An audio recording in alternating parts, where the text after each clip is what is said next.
네, 찬양하고 말씀 전하고 이 두 가지를 함께 연결해서 하면 어떨까라는 생각을 해가지고 네, 오늘 마지막에 했던 그 찬양과 오늘 이 지혜와 연결점이 있더라고요. 원래 그렇게 생각하고 콘티를 짠 건 아닌데 준비하다 보니까 이렇게 연결이 되었어요. 그래서 아마 은혜가 조금 더 되지 않을까 하는 생각이 듭니다.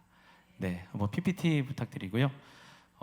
저희가 잠언에 있는 그 말씀들을 가지고 이제 오늘부터 시작하는데 그 첫 번째 시간이 지혜입니다. 하나님의 지혜라는 큰 타이틀에서 지혜 그 자체가 무엇인가에 대해서 이제 좀 정의를 내리고 그리고 그 지혜를 왜 내가 간구해야 되고 왜 가져야 하나 그런 부분들도 우리가 생각해 볼 그런 시간이 될 것 같습니다. 저 나와 있는 분은 솔로몬입니다.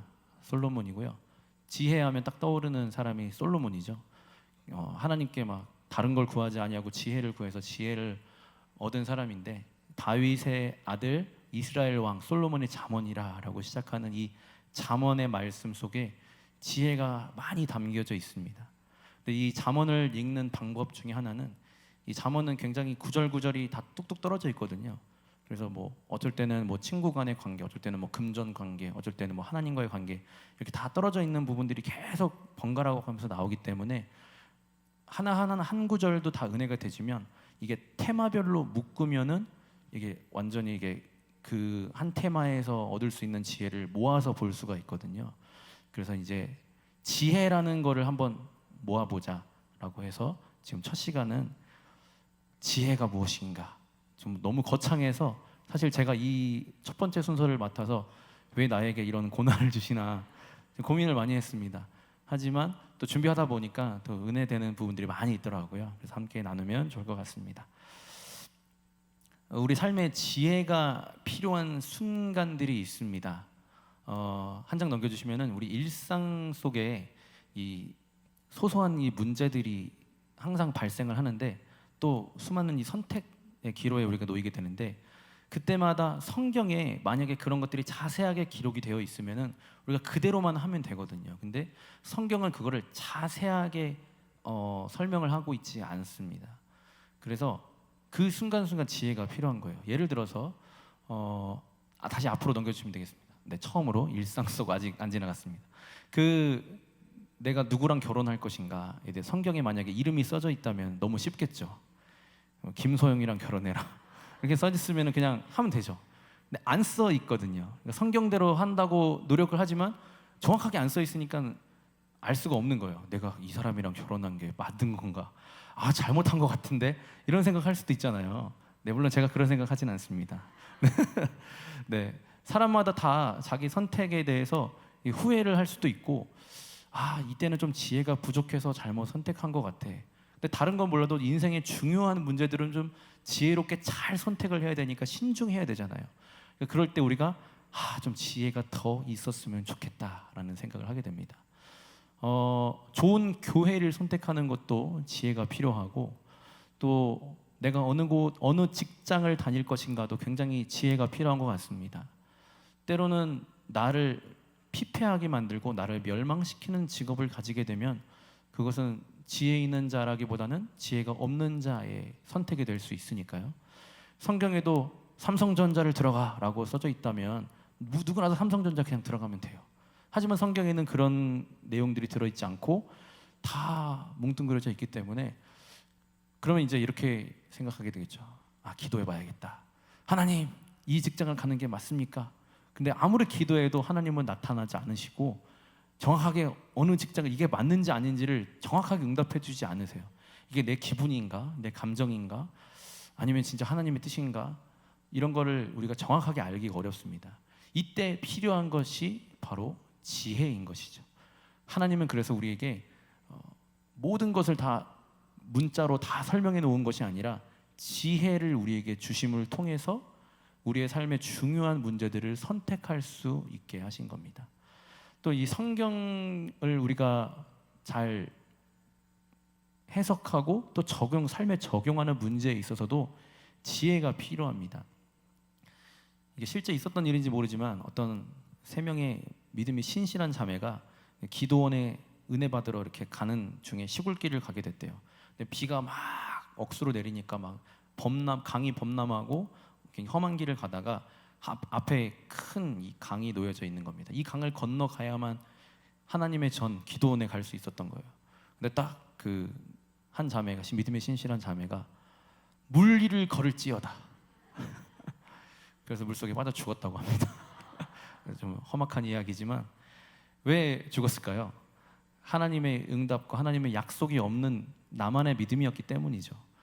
하나님의 말씀에는 분명히 물 위를 걷는 장면이 나오지만 하나님을, 그 성경을 이해하는 지혜가 부족했기 때문에 그것은 그냥 자기 것으로 해석해서 그냥 물 위를 걷지 못하게 된 것이죠. 그래서 성경이 어느 순간에 내 삶에 적용될 것인가, 어떤 부분에 내가 그 말씀을 믿고 붙잡아야 할 것인가, 어쩔 때는 성경을 믿고 선택하고 과감하게 나가야 하고, 어쩔 때는 인내하고 기다려야 되는데, 그 모든 것들을 판단하는 기준이 성경에 다 써져 있으면 좋지만 그렇지 못하기 때문에 우리에게는 지혜가 필요한 것입니다. 그 다음으로 넘어가 보면요, 이 지혜 없는 지식은 존재할 수 있지만 지식 없는 지혜는 존재할 수 없다라는 말이 있습니다. 이게 무슨 뜻이냐면, 지식을 가질 수는 있어요. 내가 어떤 분야에 많은 지식을 가질 수 있지만 그 지식이 있다고 해서 꼭 지혜롭다고는 말할 수 없다라는 겁니다. 예를 들면 내가 오은영 금쪽 상담소를 전부 다 처음부터까지 다 봤어요. 그렇다고 해서 어린 아이를 잘 기른다는 보장이 있는 것은 아니죠. 물론 도움이 될 수는 있겠지만 내가 경제학을 연구한 학생이라고 해서 우리 집이 부자가 되게 만들 수 있는 모든 지혜와 비결을 다 알 수 있는 것은 아닙니다. 지식을 잘 활용하는 것도 지혜라고 볼 수 있습니다. 근데 반대로 지식이 없는 지혜는 존재할 수 없습니다. 무슨 말이냐면, 이 사람이 지혜롭다라고 말하기 위해서는 기본적으로 지식이 있어야 된다는 거죠. 알고 있어야 지혜로울 수 있습니다. 예를 들어서 아이를 양육하는 일에 있어서 좋은 지혜로운 부모가 되기를 원한다면 그 아이를 이해하는 지식이 있어야 되겠죠. 성장 과정에 어떠한 심리를 가지고 있고 어떠한 발달 과정을 가지고 있는지에 대한 이해, 또 이 아이의 상황에 따라 어떤 필요가 있는지에 대한 그런 지식이 쌓여져 있을 때 좀 더 지혜로운 선택을 할 수가 있는 겁니다. 마찬가지로 지혜로운 경제학자, 부자가 되기 위해서는 경제에 대해서 더 잘 알아야 되는 지식이 동반돼야 되는 것이 맞는 것이죠. 한 장 넘겨주시면, 그래서 우리가 지식이 필요한 곳이 여러 군데가 있는데요, 사람에 대한 이해를 우리가 분명하게, 인간이 어떤 것인가에 대해서는 이해를 알 때 인간을 잘 이해할 수가 있고 잘 대처할 수 있습니다. 그리고 삶의 미세한 차이를 구분할 수 있을 때 그 차이에 대해서 분명한 선택을 내릴 수가 있죠. 때로는 그 흑백 논리라고 하잖아요. 지식이 부족하면 흑백 논리에 빠지기 쉽습니다. 정치인들이 이 민중을 이용하는 방법 중에 하나는 흑백 논리에 빠지게 만든 겁니다. 좌 아니면 우, 이거밖에 없어. 세상에 이 둘밖에 존재하지 않아. 넌 어느 편이야? 이렇게 묻는 겁니다. 사실 대부분은 그렇지 않거든요. 대부분 그 상황에 맞게 좋은 선택이 있고 좋은 방법들이 있습니다. 그런데 왼쪽에 치우친 그런 말들, 오른쪽에 치우친 그런 말들 때문에 현명한 선택을 하지 못하게 하고 한쪽에 치우친 사람들의 편이 되게 만드는 그런, 어떻게 보면 정치의 기술이라고 할 수 있죠. 그래서 우리는 폭넓은 지식을 얻으면 흑백 논리에 빠지지 않을 수 있습니다. 양쪽 극단에 빠지지 않을 수 있습니다. 근데 한편으로는요, 저는 한쪽 극단에 너무 빠지는 것을 두려워한 나머지 회색 분자가 된 것 같아요. 그래서 모든 것이 다 중립이에요. 어떤 순간이 와도 나는 몰라, 다 맞겠지, 아니면 다 썩었어, 이렇게 생각하는 회색 분자가 될 수 있거든요. 이것은 나태하고 게으른 것입니다. 왜? 지식이 없기 때문에 어떤 상황에 대해서 지혜롭게 대처하지 못하고 행동하지 않는 겁니다. 그래서 지혜로운 사람은요, 상황을 그대로 정확하게 살펴보고 충분한 지식의 근거에서 상황들을 헤쳐나가고, 행동해야 될 때 행동하고 가만히 있어야 될 때 멈춰서는, 그런 사람이 지혜로운 사람이라고 할 수 있습니다. 또 내가 어떤 목표가 있는데 그 목표를 실행할 수 있는 능력은 지혜에 있습니다. 예를 들어서 내가 선교사가 되고 싶은 꿈을 꿨는데 선교사에 대한 지식을 쌓지 않으면 선교사가 될 수가 없는 거죠. 언어도 배워야 하고 그 나라의 문화도 배워야 하고 선교지에 나가서 어떻게 살아내야 하고 어떠한 복음을 전해야 하고 어떻게 해야 할지를 정확하게 지식을 쌓아 나와야지만 선교사가 될 수 있는데, 그런 지식을 쌓지 않으면 목표는 선교사지만 결국 선교사가 될 수는 없는 거죠. 그래서 실행력도 결국 지혜라고 할 수 있습니다. 이만큼 지혜는 굉장히 우리의 삶에 중요한 부분이고 우리 살아가는 일에 꼭 필요한 부분입니다. 그 다음으로 성경 속에서 우리는 어떤 지혜를 얻을 수가 있는가 생각해 볼 수가 있습니다. 성경은 우리에게 몇 가지를 말해주고 있습니다. 첫 번째, 인간의 본성에 대해서, 사람이 어떤 존재인지. 두 번째, 인간 관계의 이치에 대해서도 성경은 우리를 가르쳐주고 있고요. 고난의 목적과 이유에 대해서도 우리에게 말씀해 주십니다. 그리고 죽음에 대해서도 말씀해 주십니다. 그리고 하나님의 성품에 대해서도 우리에게 가르쳐 주시죠. 성경을 읽지 않고 성경에 대한 지식이 없다면 이 중요한 이런 것들에 대한 지식이 전혀 없는 것이고 지혜로운 신앙생활, 지혜로운 삶을 살아갈 수가 없는 것이죠. 그러니까 한마디로 지혜로운 신앙생활을 하기 위해서는 성경을 알아야 된다는 거죠. 성경에 대한 지식이 없으면 절대로 지혜로워질 수 없는 겁니다. 한 장 넘겨주시면은 아주 귀여운 원숭이가 오랑우탄인데요. 저도 잘 몰랐는데 찾아보다가 알았습니다. 이 어리석다라는 뜻의 이 어리석을 우가 원숭이 우자에다가 마음심을 더한 글자라고 하더라고요. 그러니까 원숭이의 마음을 가진 사람을 어리석은 자라고 이야기한답니다. 뭘까요? 원숭이한테 성경을 갖다 주면은요, 원숭이가 마태복음을 읽고 나도 영생을 위해서 살아야겠다, 내 친구 침팬지도 전도해야겠다라고 마음을 가지지 않습니다. 왜? 원숭이는 그러한 지식을 습득할 수 있는 능력이 없기 때문이죠. 그래서 지식도 지혜도 없는 사람을 바로 어리석은 자라고 말할 수 있습니다. 성경에는요, 그 어리석은 자를 훈계하라고 되어 있거든요. 이 한 구절을 살펴보면요, 좀 옛날에 제가 이 구절을 보고 이거 너무 심한 거 아니야 생각했거든요. 한번 제가 읽어볼게요. 훈계에 착심하며 지식의 말씀에 귀를 기울이라. 아이를 훈계하지 아니하려고 하지 말라. 채찍으로 그를 때릴지라도 그가 죽지 아니하리라. 내가 그를 채찍으로 때리면 그의 영혼을 수월에서 구원하리라. 그러니까 아이를 훈계할 때 채찍으로 때리래요. 돌아가시는 길에 채찍 하나씩 아이를 때리면 지옥에서 구원한다고 합니다. 물론 이것은 진짜 때리라는 얘기가 아니라 바른 훈계를 해야지만 이 아이가 잘못된 길에서 돌이켜서 옳은 길로 갈 수 있다라는 겁니다. 이 어린이라는 것은 결국 아직은 지혜가 부족한 어리석은 자이거든요. 어린아이를 우리는 존중해야 되긴 하지만 아직은 지식과 지혜가 부족하기 때문에 훈계하여서 옳은 길로 지도할 필요가 있습니다. 어린아이가 하고 싶은 대로 다 내버려 두면요, 어리석은 자처럼 행동하게 되고 그가 지옥에 가게 된다고 하는 겁니다. 그래서 우리는 그가 멸망에 빠지지 않게 하기 위해서 우리는 바른 훈계가 필요한 거죠. 이와 마찬가지로 어린이뿐만 아니라 지혜와 지식이 부족한 사람에게는요, 바른 훈계가 꼭 필요하다는 겁니다. 그 다음 구절에는요, 면책은 좋은 숨은 사랑보다 나으니라라고 되어 있습니다. 이 현대인의 성경에는 드러내놓고 꾸짖는 것이 숨은 사랑보다 낫다라고 되어 있습니다. 그러니까 뒤에서 말하지 않고 가만히 있는 것보다 차라리 그 사람 앞에 대놓고 잘못된 것을 훈계하여 주고 하는 것이 숨어서 그냥 사랑해 주는 것보다 더 적극적인 사랑이다라고 말씀을 하고 있는 겁니다. 그 다음 구절에는요, 개가 그 토한 것을 도로 먹는 것 같이 미련한 자는 그 미련한 것을 거듭 행하느니라. 저희 집 고양이도 가끔 토하면 다시 먹더라고요. 그래서 아이 들어 먹지 마 그랬는데도 먹더라고요. 이 동물들은 그런 습성이 있나 봅니다. 내가 더러워서 토했는데 그걸 다시 먹게 되는 그가 바로 어리석은 자라는 거죠. 그래서 미련한 자, 어리석은 자는 그것을 거듭 행하느니라. 왜? 훈계를 받지 못했기 때문이죠. 그 다음 구절에는요, 내 아들아 여호와의 징계를 경히 여기지 말라. 그 꾸지람을 싫어하지 말라. 대저 여호와께서 그 사랑하시는 자를 징계하시기를 마치 아비가 그 기뻐하는 아들을 징계함 같이 하시느니라.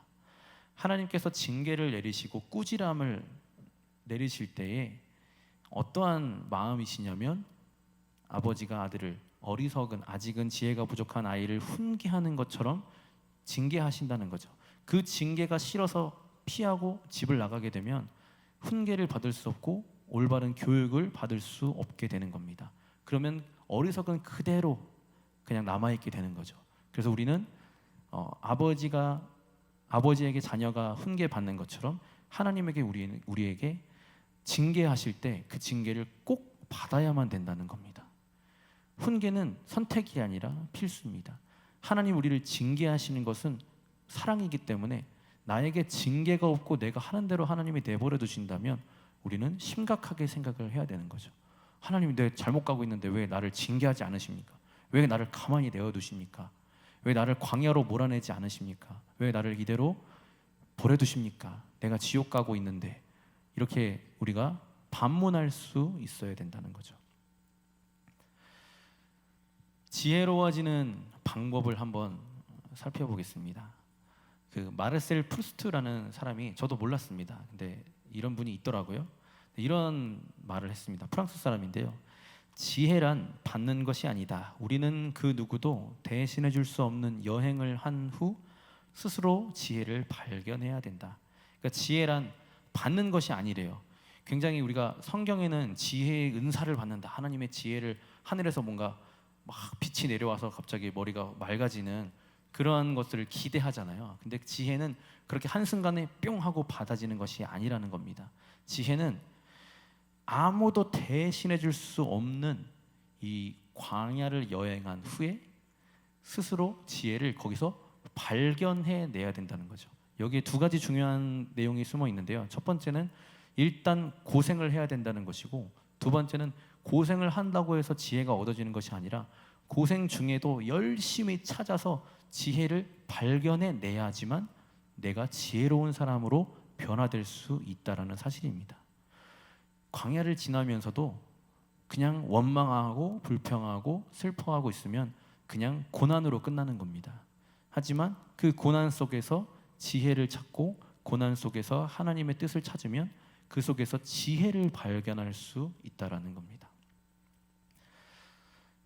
지혜로워진다라는 뜻을 한번 생각해 봤습니다. 지혜로워진다라는 것은 훈련된 사람이 된다라는 뜻으로 표현할 수 있을 것 같습니다. 그러니까 지혜는 처음부터 태어나서 지혜로운 사람은 아무도 없다는 거죠. 하늘에서 내려오는 것으로 그냥 갑자기 지혜로워지는 것은 그냥 IQ가 높은 사람은 있을 수 있지만 IQ가 높다고 해서 그 사람이 지혜롭다라고 말할 수는 없죠. 우리가 알고 있는 지혜는 가장 큰 지혜는 하나님을 아는 지혜잖아요. 그런데 IQ가 높은 사람들이 다 지혜롭다면 다 하나님을 찾게 될 것이고 다 예수님을 믿게 될 것인데 사실 그렇지는 않거든요. 그래서 IQ는 다른 데 쓰이는 거죠. 그래서 지혜는 훈련을 통해서만 얻을 수 있는데 그 훈련 중에 하나가 광야 훈련입니다. 오늘 찬양했던 그 광야를 지나며라는 가사처럼 이 광야를 지나가면서 하나님이 우리를 훈련시키는 과정인데요. 한 장 넘겨주시면은 그 우리 아이가 달라졌어라는 프로그램의 한 장면입니다. 여기 보면은 그 오은영 박사님이 이런 얘기를 하십니다. 아이에게 잘못한 일과 안 되는 일을 정확히 알려준다. 그러니까 이것이 잘못됐다라고 마음이 약해서 말을 안 하면 안 된다. 사랑을 담아서 이것이 잘못됐다라고 정확하게 알려줘야 된다는 겁니다. 왜냐하면 아이는 아직 어리기 때문에 이것이 잘못인지 아닌지를 모르잖아요. 그러니까 엄한 얼굴로 분명하게 말해줘야 된다는 거죠.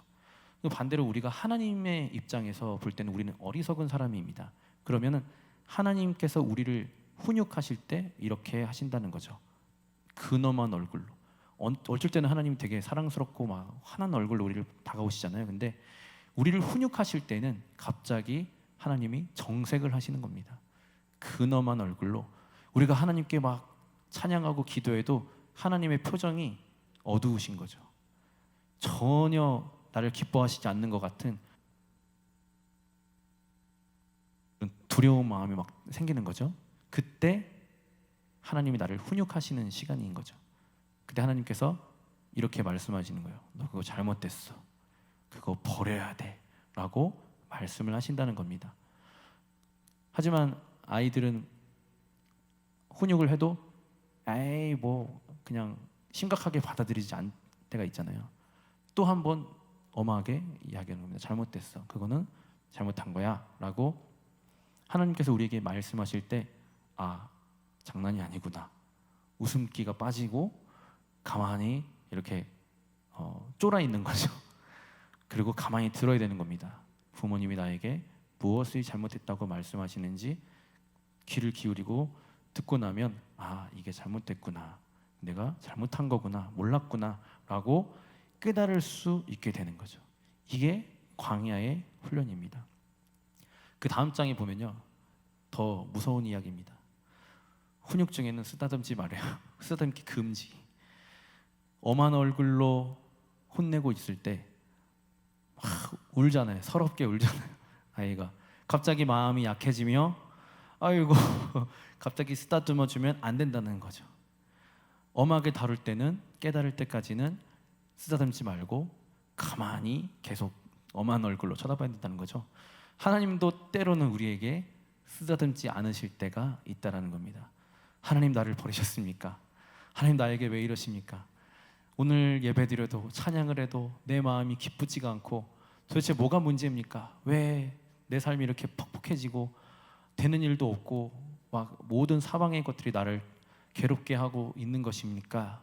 라고 할 때 우리가 기억해야 할 것은 지금 내가 훈육받고 있구나. 내가 광야를 걸어가고 있구나. 이렇게 생각할 수 있는 겁니다. 하나님 저 좀 쓰다듬어 주면 안 돼요? 안 됩니다. 그때는 그냥 하나님의 엄한 얼굴을 우리는 바라볼 수밖에 없는 거죠. 그래서 하나님의 인자가 있는 방면에 하나님의 어미하심도 동시에 존재하기 때문에 때로는 한없이 인자하게 내가 너를 사랑해서 죽기까지 너를 사랑한다라고 말씀하실 때도 있지만 나는 너를 아끼기 때문에 너가 잘못된 길로 가지 않도록 지금 너를 징계하고 훈육하는 중이다라고 말씀하실 때에는 우리가 가만히 서서 그 말씀을 진지하게 들어야 할 때도 있다라는 겁니다. 다음 장에 보면요. 그래서 이 광야를 지나가게 되면 이 훈육을 잘 받게 되면 우리에게 이러한 것들이 생깁니다. 충동에 휩쓸리지 않게 됩니다. 이거는 이 광야를 지나가고 나서야 얻을 수 있는 지혜입니다. 그 전까지는 충동대로 하고 싶은 대로 다 하고 살았습니다. 그러다가 광야를 만나게 된 거죠. 그리고 이제 생각이 납니다. 또 충동에 휩쓸리려 할 때 내가 이 길로 가면 또 그 지긋지긋한 광야의 길을 가야 하는가? 한 번 더 생각해보자 라고 되는 거죠. 그리고 반성할 줄 알게 됩니다. 혹시 내가 잘못한 것은 없는지, 혹시 내가 훈육받기 전에 먼저 내 자신을 돌아볼 수 있게 되는 거죠. 매사에 신중하게 됩니다. 어떻게 가는 것이 바른 길인가 신중하게 되고요. 명쾌한 사고에 힘쓰게 됩니다. 그리고 웬만큼 흔들리고 고통을 당해도 빨리 회복할 수 있는 비결을 배우게 됩니다. 그래서 회복이 굉장히 빨라지고요. 웬만한 어려운 일에는 흔들리지 않게 됩니다. 큰 고난을 겪고 나면요, 작은 일들이 크게 느껴지지 않는 거죠. 아무도 없는 상황에서 누가 내 등을 콕 찌르면은 왜 불렀어? 라고 돌아볼 수 있게 되죠. 근데 누가 내 뺨을 세게 후려치고 있는 상황에 등을 콕 찢게 되면은 이 뺨 맞은 게 너무 아파서 등을 찌르는 게 느껴지지 않죠. 마찬가지로 큰 광야의 길을 걷는 과정에는 평정심이 있습니다. 너무 큰 고난을 내가 당하고 있기 때문에 이 작은 고난들이 고난으로 느껴지지 않고 그냥 그런가 보다 하고 넘어가게 되는 거죠. 이것이 우리에게 귀한 훈련인 것 같습니다. 그래서 우리 삶에 큰 징계가 있고 훈련이 있고 고난이 있을 때에 긍정적으로 바라본다면 이 고난의 크기만큼 나는 더 강해지겠구나. 이 고난보다 더 큰 고난이 오면 모르겠지만 이 고난보다 작은 고난은 내가 쉽게 흔들리지 않는 강한 사람이 되겠구나 라고 우리는 생각할 수 있습니다. 그리고 생활력이 생기게 됩니다. 이 많은 것들을 우리가 통틀어서 한마디로 이야기한다면 지혜로운 자가 되었다라고 말할 수 있게 되는 겁니다. 고린도후서 7장 8절부터 11절에 그러므로 내가 편지로 너희를 근심하게 한 것을 후회하였으나 지금은 후회하지 아니함은 그 편지가 너희로 잠시만 근심하게 한 줄을 알미라. 바울이 고린도 교회를 심하게 징계하고 책망했습니다. 그리고는 좀 마음이 약해지려고 할 때 다시 고린도 교회에게 이렇게 말한 겁니다. 내가 너희들을 책망했지만 그래서 너희가 근심하게 된 것을 내가 좀 후회는 되지만 내가 큰 후회는 하지 않는다. 왜냐하면 그 책망이 너희로 잠시만 근심하게 한 것이니까. 그리고 그 다음 절에는 내가 지금 기뻐함은 너희로 근심하게 한 까닭이 아니요 도리어 너희가 근심함으로 회개함에 이른 까닭이라. 너희가 하나님의 뜻대로 근심하게 된 것은 우리에게서 아무 해도 받지 않게 하려 함이라. 하나님의 뜻대로 하는 근심은 후회할 것이 없는 구원에 이르게 하는 회개를 이루는 것이요 세상 근심은 사망을 이루는 것이니라. 세상에 있는 근심들은 멸망과 사망에 이르는 근심이지만 하나님 우리에게 주시는 그 근심과 징계와 그 광야의 순간은 우리를 구원에 이르게 하는 회개를 만들어낸다는 것입니다.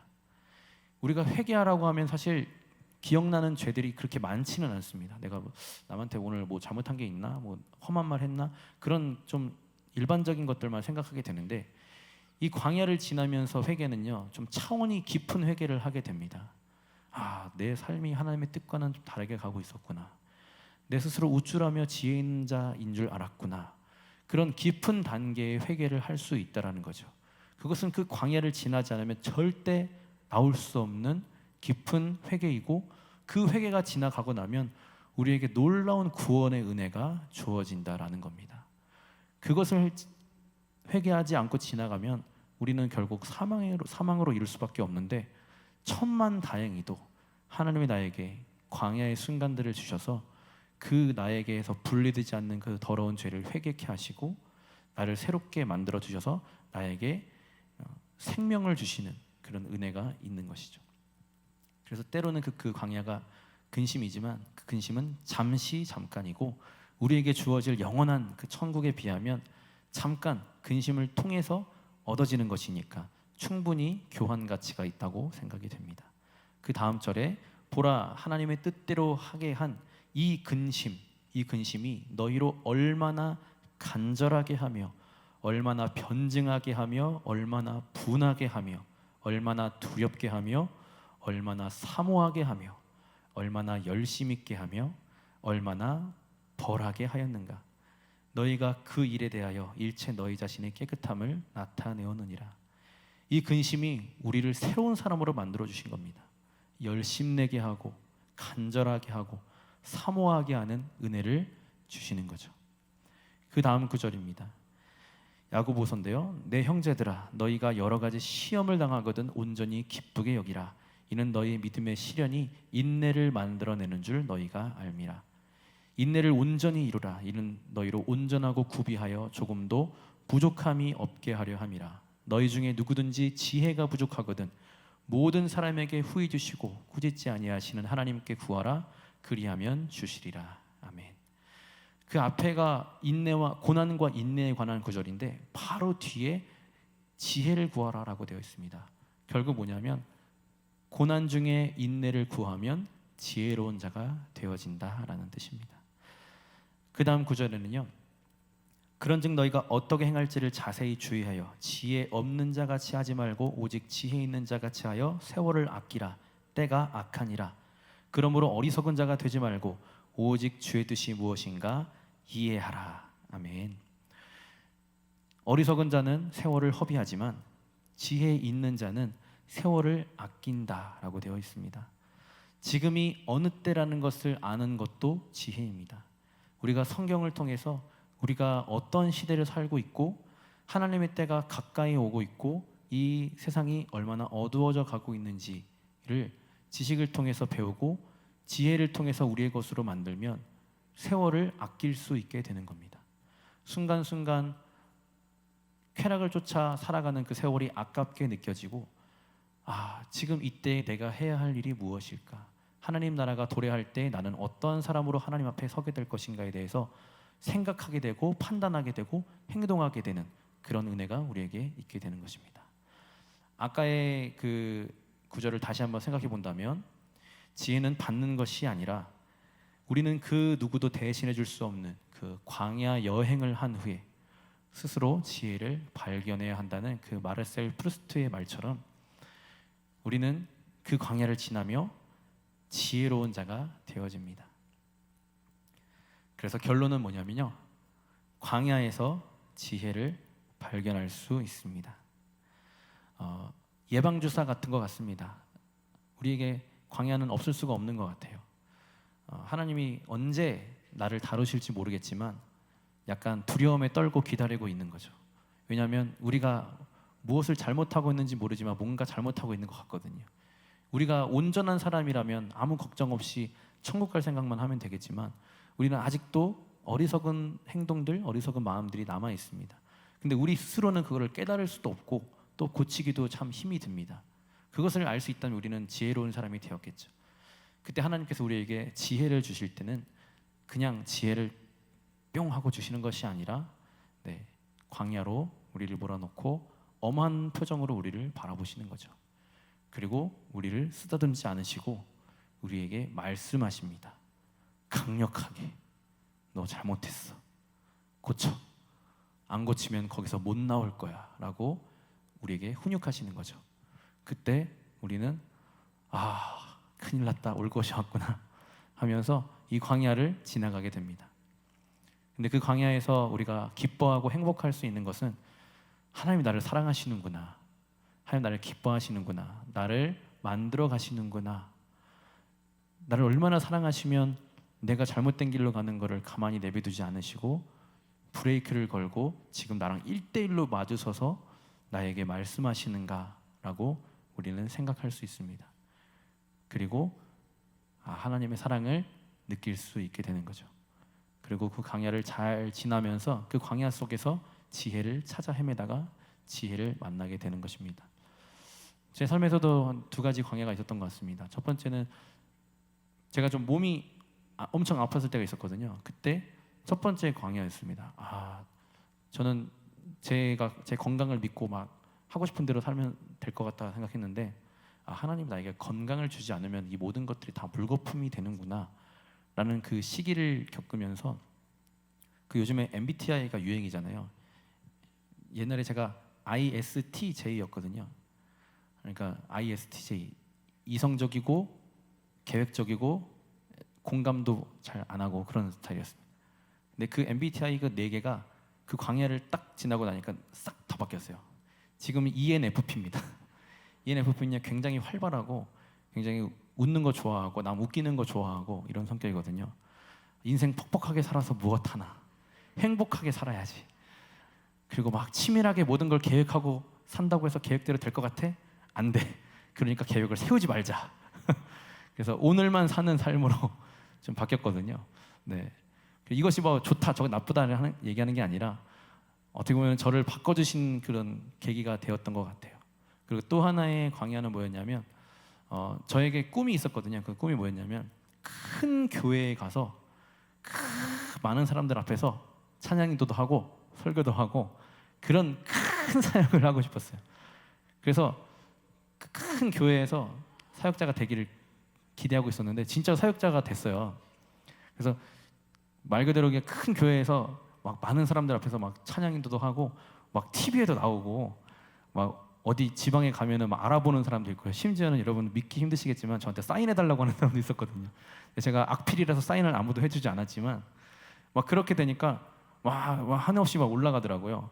근데 그 어느 순간에 내가 이렇게 되는 것이 하나님이 원하시는 길일까? 내 영혼이 잘 되는 길일까? 생각하니까 아니더라고요.